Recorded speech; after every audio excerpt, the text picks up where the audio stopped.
Joia, doutor César. Estou bem, mestre. Tudo tranquilo? Só tenho que agradecer essa sua participação nas nossas lives, nesse momento de dificuldade, né? Que a gente, Feira de Santana vem passando, a população feirense vem passando. E a gente só tem que agradecer a sua participação. Sabe que sua agenda é um tanto apertada, mas estamos Não, aí. pedido seu é uma autoridade que manda, a gente tem que obedecer. Comendador, a gente não discute, obedece. Ô, rapaz! Oh. Muito bem.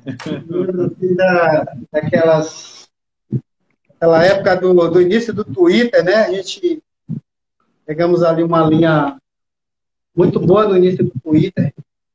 É verdade. Teve uma história. O Twitter, É, seu Twitter é um dos não havia, melhores. não havia tanta fake news, né? Era mais Naquela, verdadeiro os comentários e tudo mais. isso, Então, era isso. menos fake news naquele período. Eu ainda acredito, César, que o Twitter é a melhor ferramenta que tem para a gente, porque o Twitter a gente sabe ali tem como você mariscar, peneirar as coisas, as Não, notícias, isso. etc.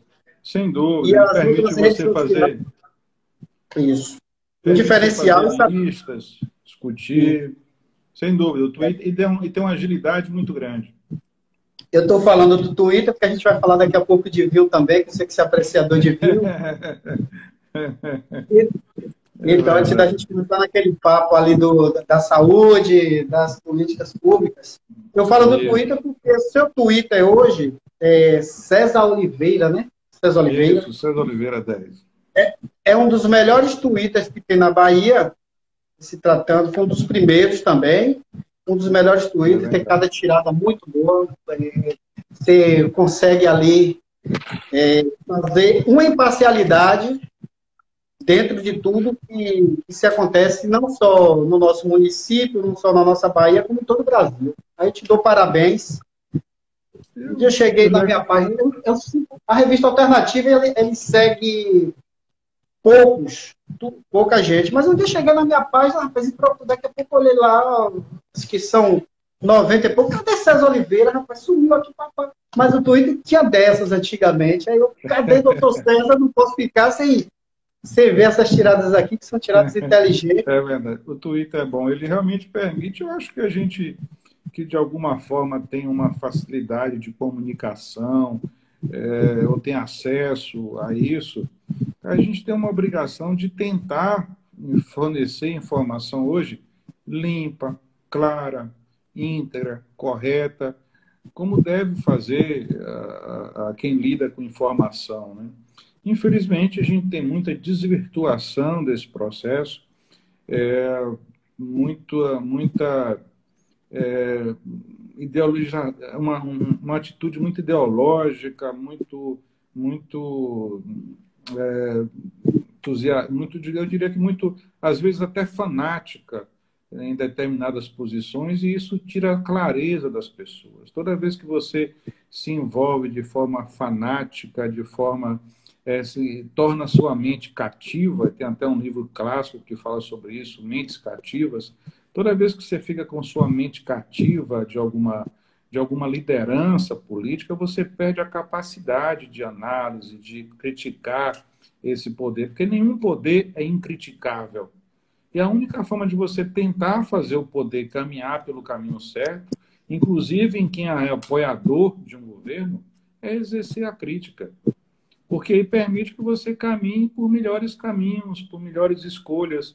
Se você apenas diz amém, você acaba perdendo essa capacidade de tentar melhorar aquilo ali que é a sua própria representação. E esse é um Toda, erro que frequentemente é cometido. toda unanimidade é burra, né? Toda unanimidade é boa, já dizia o nosso mestre, né? Entendeu? Então não é Eu, saudável isso. Então, eu lembro o que ali a ainda gente para a tenta gente. fazer é isso.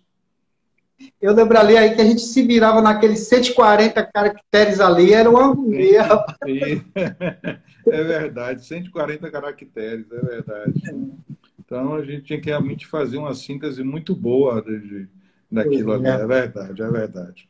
Mas o Twitter da gente ali, fizemos uma história com o Twitter em Feira de Santana, e hoje, graças a Deus, eu falo graças a Deus assim, no sentido, até Você tem jornalístico mesmo. um trabalho consolidado, você tem uma revista que se consolidou, né? Tem um trabalho muito grande desenvolvido aí com toda essa área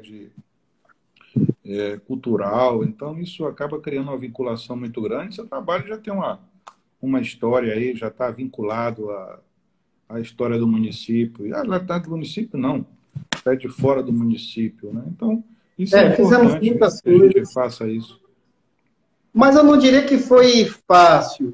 Também não foi tão difícil assim, porque tivemos ótimas parcerias, como o Tribuna Feirense, qual você é editor também, um dos editores desse jornal, fantástico. Infelizmente, o impresso, não só no Brasil, como em todo o planeta, ele passa um momento um pouco apertado, É muito mas difícil, eu né? não sou saudosista para a esse ponto, mas eu digo que o impresso nunca vai morrer. Como dizem que vai acabar aquela coisa toda, não. Mas o impresso hoje, aquela coisa assim, a produção aqui ó, fica me ajeitando o tempo todo, isso é bom. Então, O cara, o galã é assim mesmo, o galã tem que estar sempre se arrumando e tal. pô, rapaz, já pensou? É o galã, né? Então, voltando aqui para o nosso bate-papo, falamos aqui do Twitter, Uhum. eu precisava falar isso, eu acho o seu Twitter muito forte, de parabéns Obrigado. por tudo aquilo que você vem fazendo ali naquela rede social. Eu ainda digo, eu para mim sempre gostei do Twitter e para mim a maior rede que tem social. O jornalista hoje, sem o Twitter, é igual na época que o povo usava aquele candeeiro, né, o fiforzinho, É se não verdade. tem, não tem o Twitter. Então é mais ou menos por aí. E o seu Twitter está de parabéns, é um dos grandes diferencial de Feira de Santana, essa sua página, essa sua rede social. Doutor César, a Beleza, gente está manda aí, vamos aqui com lá. essa live, do doutor César Oliveira, que é médico, ele é jornalista, é escritor, tem matérias por todo o Brasil, vários veículos de comunicação, editor do Tribuna Feirense, um dos maiores veículos de comunicação dessa Feira de Santana. Feira de Santana passa um momento estranho como todo o planeta passa, que é por conta dessa pandemia. Eu vejo na sua área de medicina, longe que a gente tem que procurar sempre o técnico, o médico, aquele cara que sabe, pelo menos, instruir que caminho seguir. Feira de Santana hoje, segundo nas redes sociais, bateu agora de noite mais de 1.800 casos do Covid. Mais de cento e tantas mortes já, se eu não me engano, é isso? Então, fizemos uma live essa semana foi a semana de saúde, com o médico Tarcísio Pimenta, ele que pegou Covid, e ele dizia na oportunidade que Feira já passa dos 10 mil casos. Como o senhor vê isso na sua área de medicina? Assim, é lógico que nós sabemos que o número que nós temos de Covid diagnosticado no Brasil é totalmente real. Nós sabemos que o Brasil está entre os países que menos faz teste. Nós temos criticado isso profundamente lá no jornal, no Facebook, no Twitter. Nós precisamos de teste. Isso é um modelo de enfrentamento de pandemia. Quando você vai enfrentar uma pandemia, ou um desconhecido, ou uma guerra, o que for, nós temos duas armas: comunicação e ciência. Essas são as duas armas, as duas maneiras que nós temos. Para conhecermos o que nós precisamos enfrentar com a ciência, nós precisamos reconhecer o inimigo. Eu digo sempre que isso, eu estava assistindo essa semana um retrospecto da Copa de 70, e aí uma entrevista do Carlos Alberto Parreira dizendo que Zagallo mandou ele assistir a outra semifinal. Então ele não assistiu a semifinal do Brasil. Por quê? Porque ele foi conhecer o adversário para trazer a informação para o Zagallo montar o jogo final de 70. O Covid, se eu não conheço o inimigo, se eu não conheço onde ele está se expandindo, eu não posso ter os melhores mecanismos de enfrentamento. Então, a ferramenta que a ciência tem para responder às nossas necessidades, primeiro é conhecer. E nós só conhecemos com testes. Se nós não testamos, não conhecemos. Se não conhecemos, não podemos fazer o enfrentamento adequado. E o Brasil escolheu fazer o mínimo de teste possível. Por isso, a gente não conhece o número real de casos. Mas no mundo inteiro, o que se fala, as estatísticas são variáveis, mas o último estudo da Universidade de Pelotas falou 6 vezes, há estudo falando 10 vezes, ou seja, e há estudos que falam até mais do que isso, 15 vezes. Então, a quantidade que nós temos de casos é infinitamente maior do que o que nós diagnosticamos. O Ministério da Saúde, na época do Mandetta, falava assim: para cada caso diagnosticado, eu tenho 85 casos não diagnosticados. Na época do Mandetta, as entrevistas do Ministério da Saúde sempre era dizendo isso.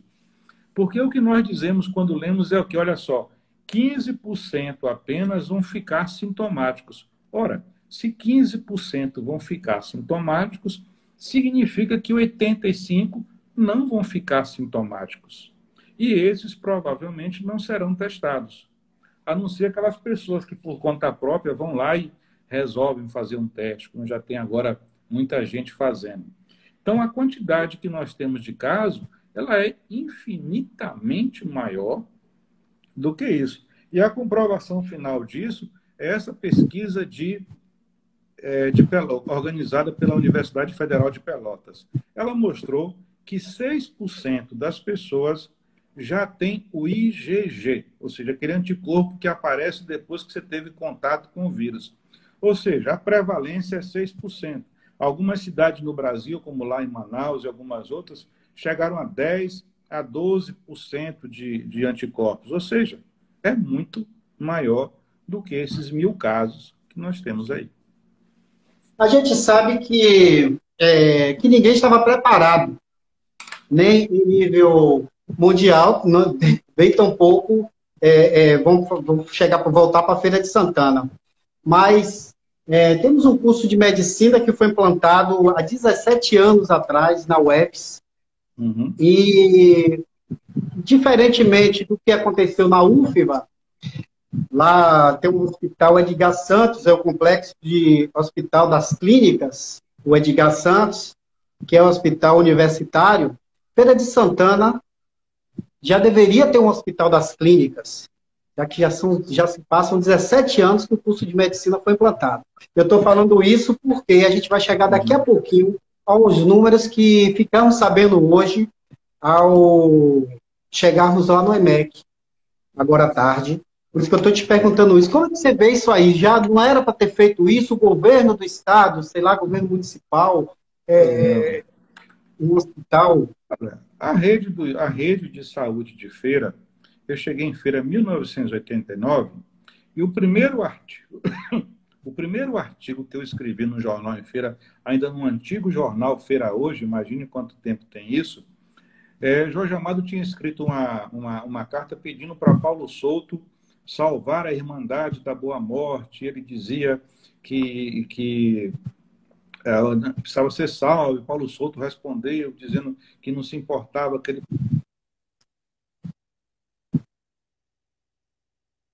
salvar as coisas da Bahia. Eu escrevi um artigo dizendo, olha, o nosso hospital não é um patrimônio histórico, mas eu também passo a cuia de esmolé para que a gente consiga recuperar e ampliar o nosso hospital geral. Isso há quase 30 anos. Então, a rede pública de Feira de Santana de assistência hospitalar, ela sempre foi deficitária. Foi construído o Hospital da Criança, para atender criança, ou seja, mas continuou, do ponto de vista de adulto, deficitário. E só agora é que a gente vai ter um hospital geral. Que maravilha que está vindo, mas evidentemente atrasado ao tempo histórico que a cidade já deveria ter começado com o hospital geral. A segunda coisa é que a cidade já tem discutivelmente porte para ter um hospital municipal. Também já deveria ter um hospital municipal, já cabe um hospital municipal para que essa assistência hospitalar também possa ter atendido a dimensão que a cidade tem, que não é a cidade, é a região, é a região. Então, ela tem que ser dimensionada para aquilo que ela realmente necessita. E a gente vê que nós não temos a rede hospitalar pública dimensionada para o tamanho da região que nós temos para atender. Isso sempre gera dificuldade, sempre gera aquela famosa central de regulação empacada, porque a gente não tem como resolver esse tipo de problema. E o Covid veio só escancarar essa necessidade. Só veio colocar às claras que nós temos uma limitação muito grande. Pois é, como eu falei anteriormente, o EMEC vem sendo, segundo informações, que o EMEC vem sendo solicitado vagas para internamento de pacientes do Covid-19 de Salvador. Então, não é bem aquela conversa do governo estadual, nem do ACM Neto, que está tudo tranquilo por lá.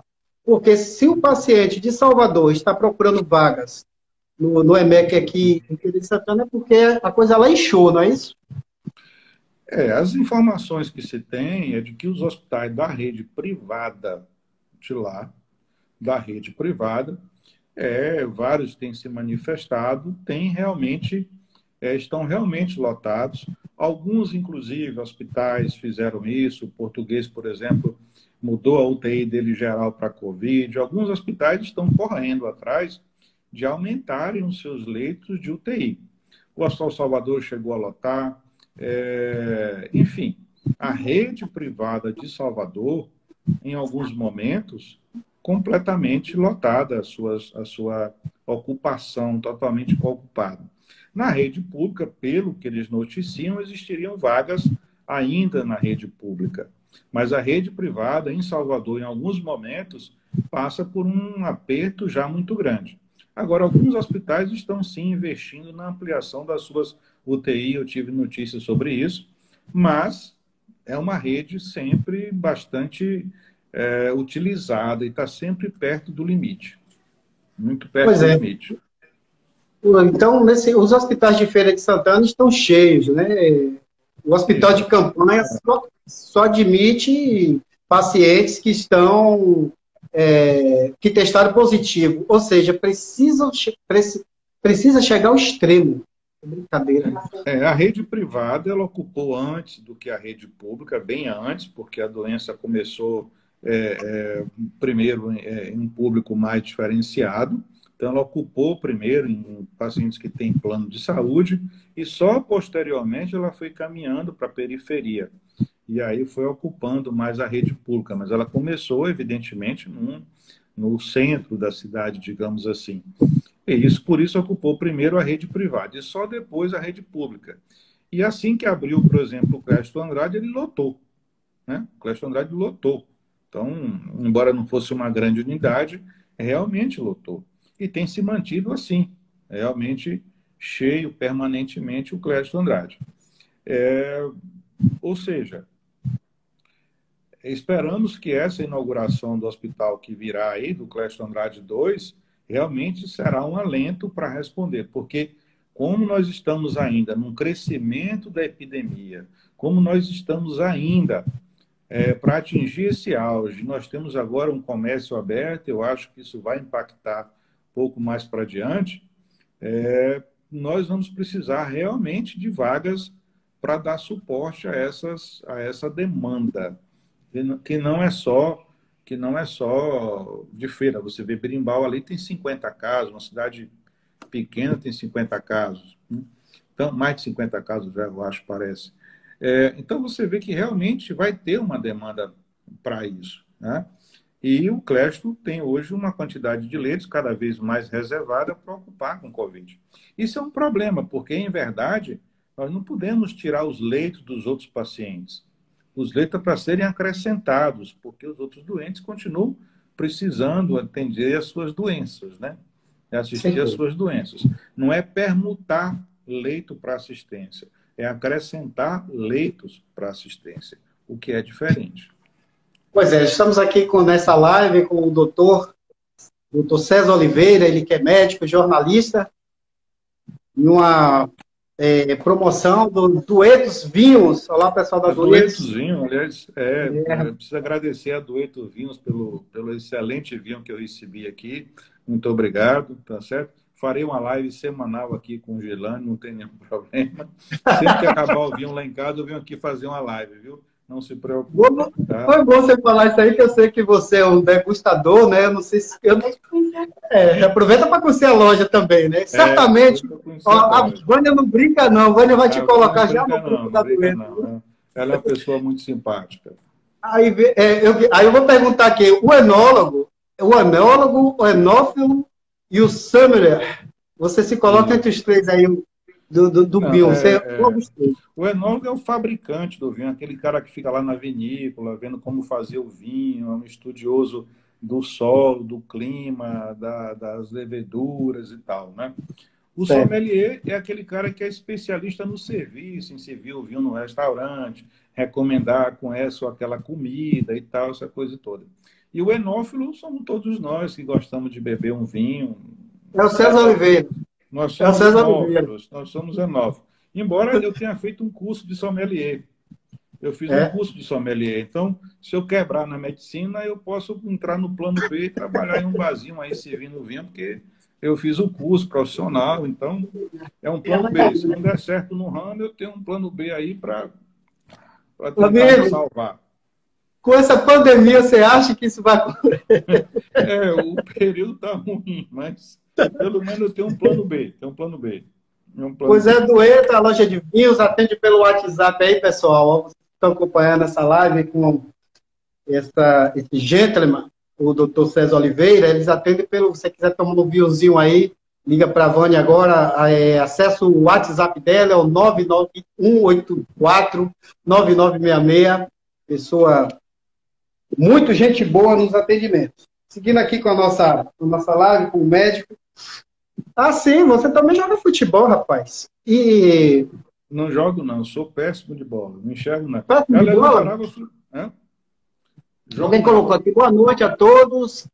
E a pandemia mostrou, deixa eu ver quem foi primeiro, o Reginaldo Júnior, jornalista Reginaldo Júnior, jornalista da Nova Geração. Daqui a pouco eu mando um alô aqui para um bocado de gente aqui que estão já ligados. O Reginaldo Júnior falou, né? Boa noite a todos. Essa pandemia mostrou que, além da necessidade de mais um hospital público, o nosso hospital municipal, de mais uma grande hospital particular para atender a cidade. Precisa-se de um grande hospital público e particular para atender a cidade e a região. Foi aquilo que você falou agora há pouco, da cidade vizinha. Nós praticamente desativamos os nossos hospitais para o atendimento da população de Covid. E isso não é, em tese, o que devia acontecer. Porque as pessoas continuam precisando de assistência, a gente precisa compreender isso, que há uma necessidade de assistência médica às outras patologias, aos outros pacientes, que precisa encontrar mecanismos para serem feitas. Nós não podemos deixar os nossos doentes de infarto, de AVC, de derrame, e de crise diabética, de tantas outras coisas, sem um espaço para assistência de cirurgia de urgências. E, evidentemente, nós tivemos uma redução muito grande de pessoas que podem ter acesso a um hospital para seu tratamento. E isso é algo complicado, porque a gente está salvando um determinado grupo e está dificultando o acesso. Isso vem por conta da redução da nossa rede. A nossa rede hospitalar pública é pequena. O Clécio Andrade mantinha uma taxa de ocupação muito acima do seu limite normal. Não temos um hospital municipal. E aí, evidentemente, isso cria todas as dificuldades de assistência. Felizmente, vai vir um cléristo novo aí, numa situação de pandemia, e posteriormente ele vai ser muito útil, mas ainda assim a gente precisa realmente repensar a rede pública para o tamanho que ela realmente tem necessidade. Pois temos aqui os números para passado pela Prefeitura Municipal, Secretaria de Comunicação de Feira de Santana. Os números confirmados do dia são 151, mais 4 hospitalizados agora à noite. Confirmados 1.805 casos, está dentro dos... Já engloba esses 4 aqui, né? Recuperados 667. Eu vou falar daqui a pouco sobre esses recuperados, perguntar ao doutor César sobre esses recuperados. Isolamento domiciliar 1.044. Internados, 48. Óbitos, 36. Deixar claro aqui, viu? Óbitos, 36. Casos descartados, 2.967. Aguardando o resultado, 259. Doutor César, como eu falei agora há pouco, essa semana das lives é da Semana de Saúde. Nós temos um papo com um colega seu, médico, na segunda-feira, na live, e ele, na oportunidade, ele disse que ele se curou do Covid. Eu pergunto a parte técnica, porque quem entende são vocês, que são médicos. Ele fala em cura, já que é geral dizer que não tem cura, ou melhor, que não se conhece a doença. Como é que se não conhece uma doença e pode-se afirmar que estão curados e etc? Veja só, como a doença começou em fevereiro, nós nunca acompanhamos a doença, não podemos dizer que vai haver imunidade permanente, nem sabemos dizer por quanto tempo essa imunidade vai persistir. Evidentemente que, pensando em outros vírus, pensando em outras situações semelhantes, tá, nós podemos dizer que a presença do IgG diz que você realmente formou um anticorpo contra aquele vírus. Aparentemente, até o momento, tá, não existe uma reinfecção após o IgG. Alguns casos relatados foram problema de testes. Então, aparentemente, quem tem o IgG está imune. Mas nós não temos ainda tempos de segmento para dizer por quanto tempo estaremos imunes. Estaremos imunes por 3 meses, por 6 meses, por 5 anos, para a vida inteira? Nós não sabemos. Só vamos saber quando tivermos 1 ano de acompanhamento e fizermos o IgG de novo para ver se ele persiste. Então, nós não temos ainda condições de garantir de forma absoluta que o IgG vai conferir imunidade ad eternum.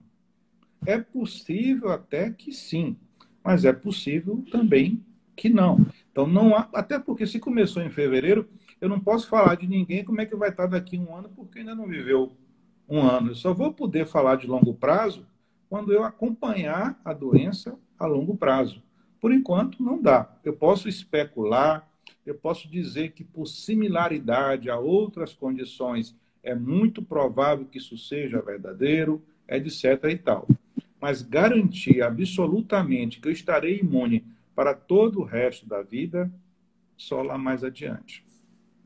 Eu não gosto muito da palavra lockdown, né? Lockdown. Sou um tabaréu, de Feira de Santana. É um tranca-rua. Eu prefiro fechamento mesmo. Isso, tranca-rua. Esse fechamento que vem acontecendo em Feira de Santana, agora mesmo, um bairro populoso do Tomba, mais de 56 mil habitantes, segundo o IBGE. Foram 2 dias, o último final de semana, sábado e domingo, para uma doença que sabe que ela pode 14 dias para aparecer depois dizem, né, que são 14, 15 dias. Assim, funciona esse fechamento? Olha, o que é experiência? Eu acho que é muito interessante essas discussões, porque nós estamos vendo que em todo o mundo, em todos os países que controlou, que conseguiu controlar a sua epidemia, todos eles fizeram ou bloqueio parcial ou bloqueio total. Tem algum país que não tenha feito isso de algum grau e tenha conseguido? Não, não tem nenhum.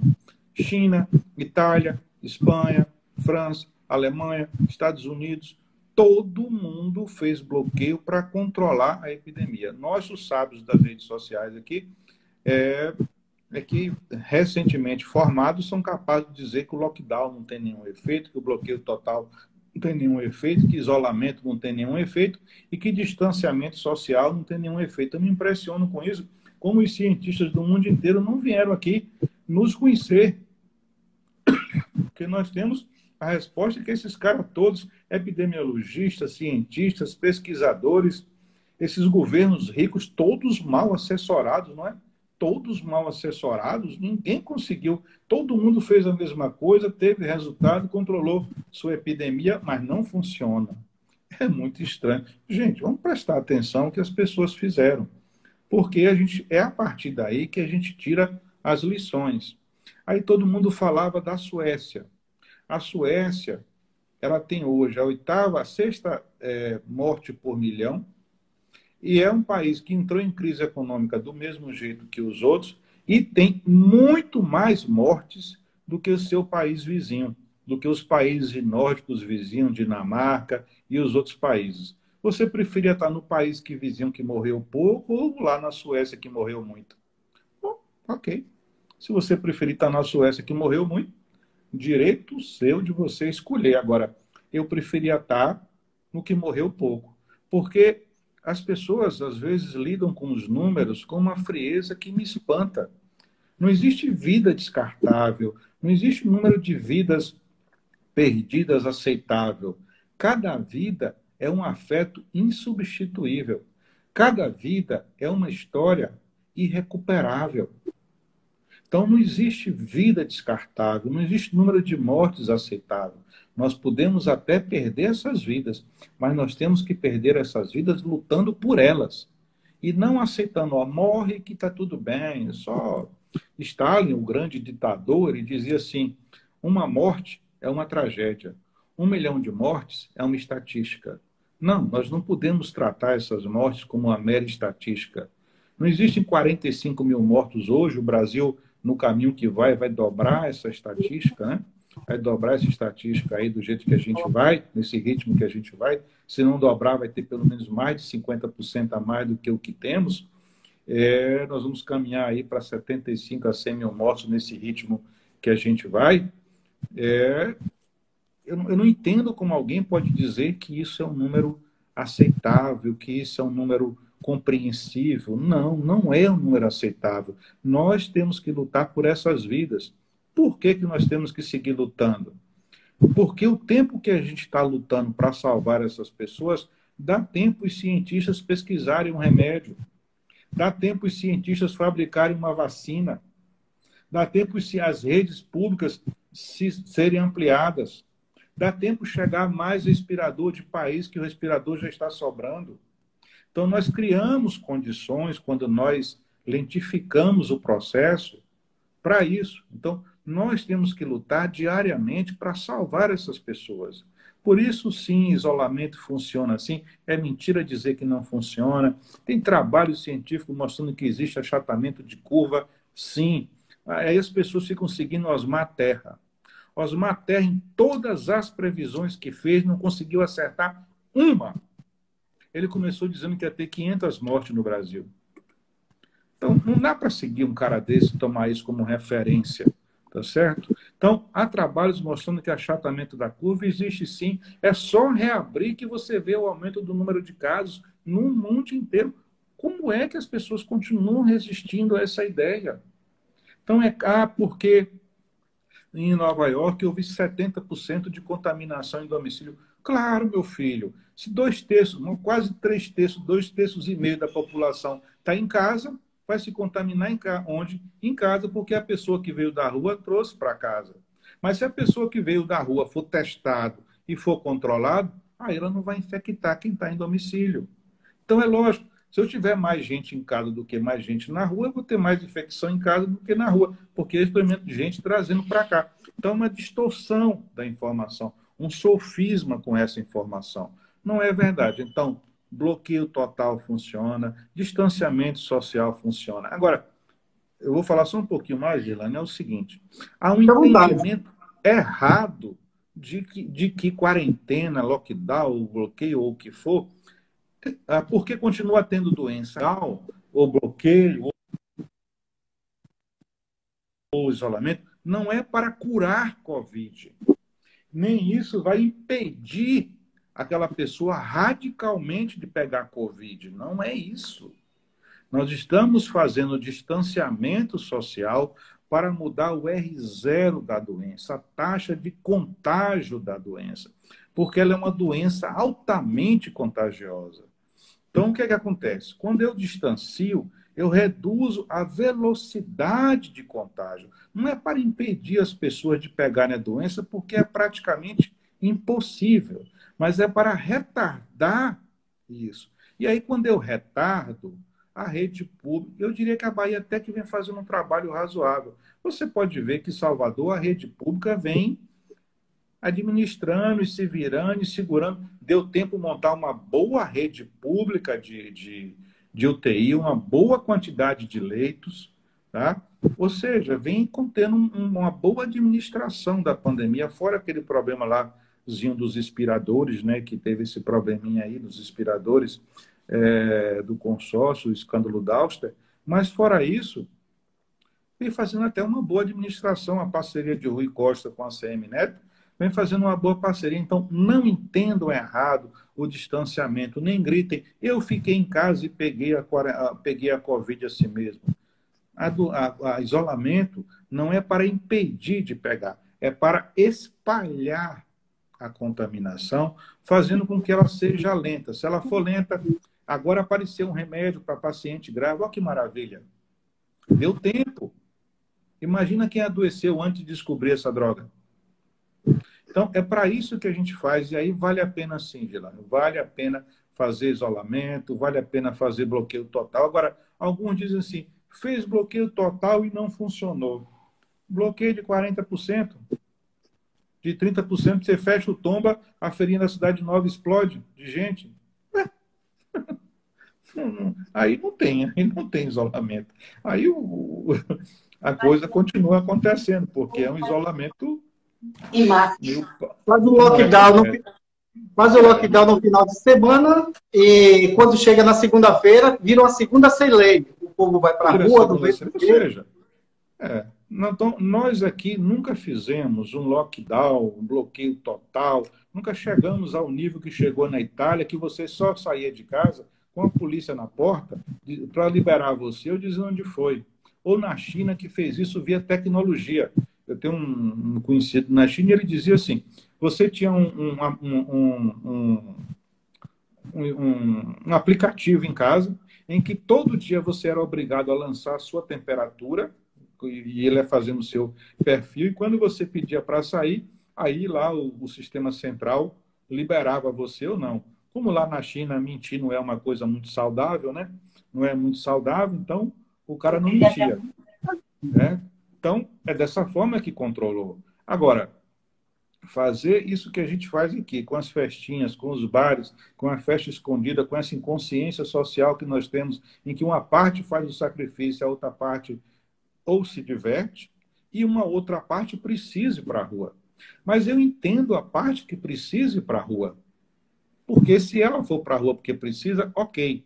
Mas pelo menos os outros que não precisam ir para a rua, aí sim, esses é que tem que realmente não irem, não ficarem fazendo festa, curtição, bar e boate e tal. Infelizmente, eu acho que aí o nosso bloqueio total ele está muito longe de bloqueio total. E aí as pessoas falam, bloqueio total não funciona. Claro que não funciona. Nunca foi total. Estamos aqui com live com o doutor César Oliveira, live com o comendador Girlânio Guirra, já quase chegando nos minutos finais, fazer como o cara lá da TV fazer, época do gordo, mas é uma aula mesmo, gentleman. o jornalista, médico, doutor César Oliveira. Da Dueto, não vamos esquecer da Dueto, não, viu? Minha amiguinha Ivânia, aquele abraço. Nos acompanhando também nessa live legal. Ô, doutor, é o seguinte, tivemos o maior registro de mortes por dia, foram 5 mortes. Foi segunda-feira passada, né? Na segunda, dia 15. Segunda-feira passada. E já passam de 1.800 casos, agora que eu li os números aqui, 1.805 casos infectados. O hospital de campanha, com esses números elevados, vai conseguir, pelo menos, vai suportar, vai suportar isso aí? Essa é uma pergunta bastante difícil, porque, veja só, nós temos um problema na nossa taxa de contaminação. Nós não fazemos testes, exceto em pacientes que estão severamente sintomáticos. Nem sequer a rede de assistência à saúde está sendo testada completamente. Ela deveria ser testada em quase que sua totalidade. Funcionários de hospital que têm 2, 3, 4 empregos rodando por toda a cidade. Uma série de pessoas que têm maior exposição que deveriam estar sendo testados. Então, nós não testamos. 2, se nós não identificamos esse pré-assintomático, e aí a OMS falou aquela imbecilidade que sintomático não transmite, mas pediu desculpa, a gente escreveu lá no Facebook no mesmo dia que ela estava errada, o pré-sintomático ele é altamente transmissível, tá certo? Ou seja, eu tenho 2 conhecidos colegas médicos que identificou, porque a gente fez uma busca ativa, eles eram pessoas assintomáticas e tinham o vírus. Essa pessoa que é pré-sintomática, essa pessoa acaba sendo um foco transmissor importante da doença. Tá? Importante, enquanto ele está ali pré-sintomático. E esse é um problema. Estima-se que 38% a 40% pelo menos das transmissões são nessa fase pré-sintomática. Então, nós só estamos identificando aqueles que são francamente sintomáticos. O que é que acontece? Esse pré-sintomático está aí por feira. Ó, minha secretária, todo mundo aqui, esse pessoal, todo mundo assistindo aí, viu? Amanhã vai ter todo mundo aumento de salário, viu? Tá viu? Ou pelo menos... Pelo menos, né? Só. Tá vendo aí? Muito bom. O que é que acontece? Essas pessoas estão por aí espalhando a doença. Então, esse pré-sintomático não identificado, ele é um agente multiplicador. E esse é o nosso problema. Se nós não identificamos, não conseguimos conter o processo. Se não conseguimos conter o processo, ele vai se multiplicar exponencialmente. Então, eu temo que essa abertura do comércio, entendo a pressão, entendo a necessidade da sobrevivência, ninguém tem a solução para isso, é muito delicado o equilíbrio, reconheço tudo isso, todas essas coisas, tá certo? Mas eu acho que a abertura total do comércio e a forma como Feira se expôs, ela vai ter agora um efeito crescente muito grande. Portanto, eu acho que depois dos próximos 15 dias, 10 dias, 15 dias, nós vamos ter um efeito bastante significativo de aumento de casos em feira. E aí, a resposta, se a rede vai suportar ou não, eu não sei. Eu acho que a rede vai ficar realmente muito apertada, muito apertada.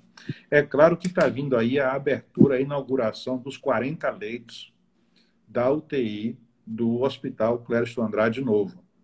Se vier a inauguração realmente como está prometida agora nos próximos 15 dias, né? Se vier realmente a inauguração do Hospital Clériston Andrade Novo, com 40 leitos de UTI, bom, isso sem dúvida que é um impacto muito grande, que aí a gente vai ter uma condição muito melhor. Se por acaso a inauguração der algum imprevisto ou não acontecer nos prazos que estão estipulados, aí acho que a gente vai ter um sufoco muito grande em feira. Olha só, para a gente ir para as considerações finais, mais uma pergunta aqui. 259 casos aguardando o resultado, aguardando os resultados, aguardando o resultado. Só confirma que a testagem em feira também é baixa. É baixa? É baixíssima. A testagem em feira é baixíssima. Aliás, na Bahia toda é baixa, no Brasil todo é baixa. Nós estamos na 26ª colocação entre os países do mundo que testaram pacientes. É muito baixa, muito, muito, muito baixa. Isso é uma escolha política. Quando vem a crise, você escolhe um modelo de enfrentamento pela imunidade de rebanho. O que é imunidade de rebanho? Olha, vai todo mundo para a rua, pega a infecção. Quem for forte, sobrevive. Quem for fraco, morre. Essa é a teoria dos que defendem a imunidade de rebanho. Tá? Ok, é mais rápido? É. Em compensação, morre quem não precisava. Por quê? Porque nenhuma rede está suportando com isso que a gente está fazendo. Imagina sem isso que a gente está fazendo.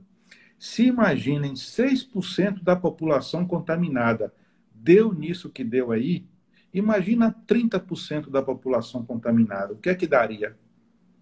O caos. É lógico, é só olhar o número.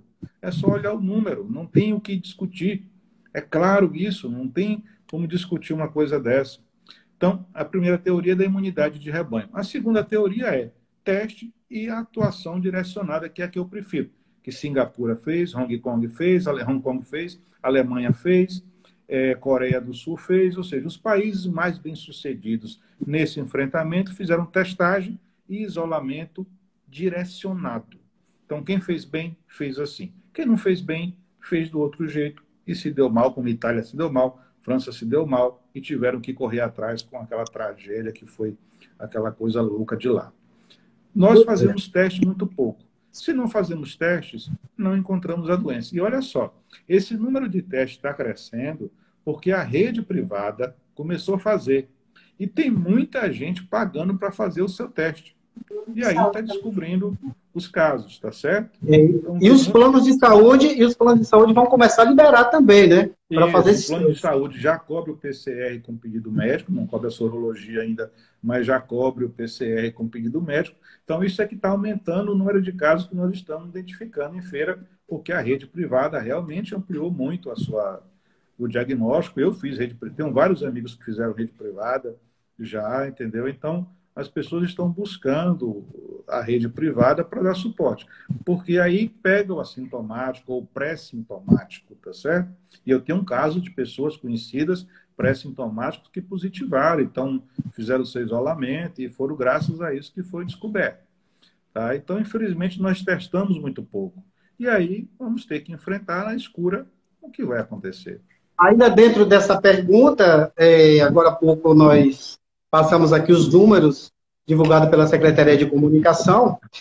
Esses 1.044 casos de isolamento, será que realmente fizeram esse teste? Não, fazer o teste eu acho que aparentemente, quer dizer, se fizeram o teste eu não sei, né? Porque às vezes é aquela pessoa, eu não sei se esses 1.044 aqui, não sei como eles estão liberando, mas, teoricamente, são pessoas que eles estão falando que foram confirmados. Então, se foi confirmado, é porque fez o teste, né? E estão só no isolamento. Então, teoricamente, pelo que está dito, se é caso confirmado, não é caso suspeito, é caso confirmado. Se é caso confirmado, realmente fez teste. Olha, eu recebi aqui de um repórter agora, que está acompanhando a gente, ele diz o seguinte: acabo de saber, através da Associação Feirente de Pessoas com Doença Falciforme, que o Hospital Dom Pedro fechou as portas para o atendimento às pessoas com a doença falciforme. Essas pessoas não têm para onde ir, visto que as policlínicas e UPAs não atendem com rapidez e as dores evoluem muito rápido. Com o Covid, a situação só piora, visto que esses pacientes têm uma imunidade muito baixa, o que pode agravar o caso. Pedimos aos senhores, no caso aqui, Dr. César, que também é jornalista da imprensa, que entre em contato com o presidente da associação para em fim de esclarecer o porquê disso. Mas seria que realmente, nesse momento, o hospital fechou as portas? Bom, eu não posso confirmar a informação, porque você acabou de falar aí agora, mas é aquilo que nós comentamos. É preciso que toda a rede pública ela continue direcionada ao atendimento daqueles pacientes de risco. Infartado, AVC, paciente com lúpus, paciente com doença imune, pacientes com doença falcêmica, paciente em tratamento oncológico, paciente, enfim, com todas essas doenças graves que não podem ter o seu tratamento interrompido, não tem jeito, ou precisam dessa rede de assistência, paciente com toda a rede de paciente, assistência a pacientes asmáticos, enfim, todos os portadores de doenças crônicas que precisam de assistência permanente, a rede precisa estar preparada para assistir isso. Isso tem que ser pensado pelas autoridades e deveria ser pensado e ajustado também e apoiado pelo Ministério da Saúde. Infelizmente, estamos há mais de 30 dias sem ministro da Saúde, isso é um caso também inédito de enfrentamento à pandemia sem ministro da Saúde, é um caso absolutamente incomparável no mundo, né? Incomparável no mundo. Né? Então, a gente precisaria ter essa rede de assistência realmente completa. Teve uma pessoa que mandou uma pergunta aqui, a Maridélia, falando sobre o exame PCR demora e as pessoas deveriam ficar isoladas. Olha só, consciência é algo muito individual, né? É uma coisa muito individual. Teoricamente, a pessoa que está com PCR aguardando o exame deveria ficar 2 semanas em isolamento. Aí, será que eles estão ficando? Olha, é impossível dizer. Em tese, as pessoas que têm uma informação desse tipo deveriam ficar em isolamento, né? A gente imagina que as pessoas estejam ficando. Agora, nós vimos o primeiro milionário aqui da Bahia, quando recebeu o exame positivo, foi para Porto Seguro, marcou uma festa, estava lá com vários amigos na beira da praia e pegou um avião para Fortaleza. Quer dizer, é muito difícil. As pessoas são muito variáveis nos seus atos de consciência, né? Então, é meio complicado esse tipo de situação. Não sei realmente te responder se todas as pessoas estão isoladas. Eu acho que aquelas mais responsáveis, éticas, conscientes, que têm respeito pelo outro, mantêm o seu isolamento. Mas não duvido que tenha aí uns furadores de quarentena aí. Consequente. Não. Os inconsequentes, a Miralva colocou aqui. Uns furadores de quarentena deve ter por aí, com certeza que tem. Entendeu? A sensação é que a maioria... A monitorização não chega a ser... E a monitorização que a Secretaria faz não chega a ser uma tornozeleira eletrônica, né? Porque para poder realmente que alcance a pessoa está tendo, entendeu? Então, é uma monitorização um pouco virtual. Então, é muito difícil de controlar realmente isso, né? A sensação é que a maioria acha que estão de férias. Tem gente que não acredita, tem gente que acha que não transmite. Eu tenho pacientes que falam besteira de máscara, não vou usar máscara, não, isso é uma besteira. Eu tenho paciente que diz isso e não quer usar mesmo em convivência com outros. Essa besteira não vou usar, não quero. E a gente tem pessoas realmente assim, eu tenho um paciente assim, inclusive. Então,